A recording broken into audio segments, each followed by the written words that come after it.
Hi అండి, నమస్తే. నేను మీ Lakshmi. Welcome to Lakshmi kitchen. ఈరోజు మన వీడియోలో చపాతీలు చాలా సాఫ్ట్గా ఎలా చేసుకోవాలో చూద్దామండి.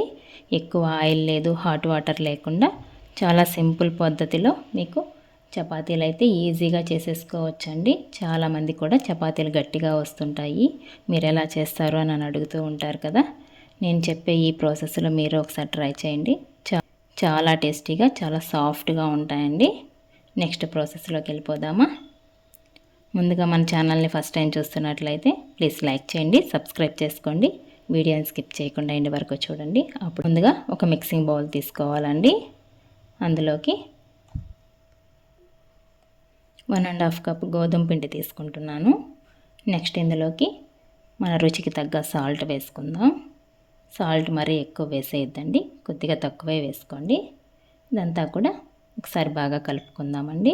నెక్స్ట్ ఇందులోకి కొద్దిగా వాటర్ వేసుకుంటూ మన చపాతీ పిండిలాగా అంతా కూడా సాఫ్ట్గా కలుపుకోవాలి.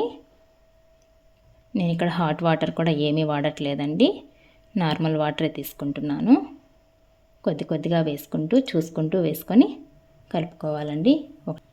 ఇలా అంతా కూడా కలిపిన తర్వాత నెక్స్ట్ ఇందులోకి 1.5 టేబుల్ స్పూన్ ఆయిల్ వేసుకొని అంతా కూడా కలుపుకుందాం. ఈ ఆయిల్ అంతా కూడా ఈ పిండిలో బాగా మిక్స్ అయ్యేలాగా ఇలా ప్రెస్ చేస్తూ కలపాలి. ఇలా మీకు వీడియోలో చూపిస్తున్న విధంగా అంతా కూడా ఇలా కలుపుకోవాలండి. మనం పిండిలో ఆయిల్ కూడా ఏం అప్లై చేయలేదండి. చాలామంది పిండిలో మనం ఆయిల్ కూడా వేసి రఫ్ చేసినట్టు చేయాలి అంటుంటారు కదా. నేనైతే ఏమీ చేయట్లేదండి. చపాతీలు అయితే చాలా సాఫ్ట్గా వస్తాయి. ఇలా అంతా కూడా కలుపుకొని క్లోజ్ చేసుకొని ఒక 10 నిమిషాలు పక్కన పెట్టేసుకుందాం. మీకు టైం ఉంటే పక్కన పెట్టుకోవచ్చు, లేదంటే అప్పటికప్పుడే చేసుకున్నా కూడా చాలా సాఫ్ట్గా వస్తాయండి. ఇప్పుడు ఒక 10 నిమిషాలు అయితే నేను పక్కన పెట్టుకుంటున్నాను. 10 నిమిషాల తర్వాత ఓపెన్ చేసి చూస్తున్నానండి. చూడండి, పిండి కూడా చాలా సాఫ్ట్గా అయిపోయింది కదా. ఇప్పుడు మళ్ళీ కూడా ఒకసారి అంతా కూడా ప్రెస్ చేస్తూ ఇలా కలుపుకుందాం.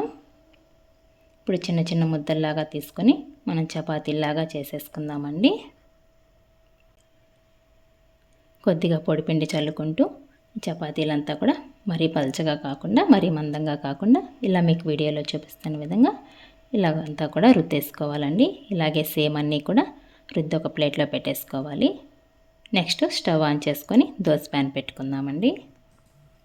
ప్యాన్ బాగా హీట్ అయిన తర్వాత ఇప్పుడు మనం రుద్ది పెట్టుకున్న చపాతీని వేసేసుకుందాం.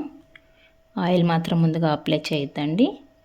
మనము పొడి ప్యాన్ మీదనే 2 సైడ్స్ కూడా ఇలా ఫ్రై చేసుకోవాలి. మంటని మాత్రం హై ఫ్లేమ్లో పెట్టుకొని చపాతీలన్నీ కూడా కాల్చుకోవాలండి. లో ఫ్లేమ్లో పెడితే చపాతీ గట్టిగా వచ్చేస్తుంది. ఇలా మీకు వీడియోలో చూపిస్తున్న విధంగా ఇలా గరిటతో మనం ప్రెస్ చేస్తూ ఉన్నామంటే ఆ చపాతీ చూడండి ఎలా పొంగుతుందో. చాలా సాఫ్ట్గా చాలా బాగుంటుందండి.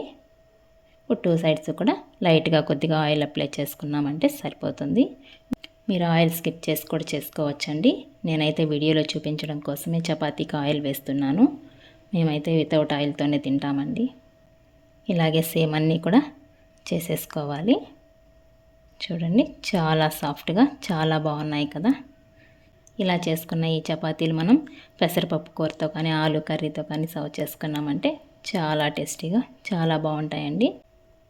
ఈ పెసరపప్పు కూర కూడా మీకు డిస్క్రిప్షన్ బాక్స్లో ఇస్తానండి, ఒకసారి చెక్ చేసుకోండి. చపాతీకి చాలా బాగుంటుంది. మీరు ఒకసారి ట్రై చేయండి. మీకు ఎలా వచ్చిందో కామెంట్ చేయండి. నా వీడియోస్ కనుక మీకు నచ్చినట్లయితే ప్లీజ్ లైక్ చేయండి, మీ ఫ్రెండ్స్ అండ్ రిలేటివ్స్కి షేర్ చేయండి. మరిన్ని కొత్త వీడియోస్ కోసం మన ఛానల్ని సబ్స్క్రైబ్ చేసుకోండి. థ్యాంక్స్ ఫర్ వాచింగ్ అండి.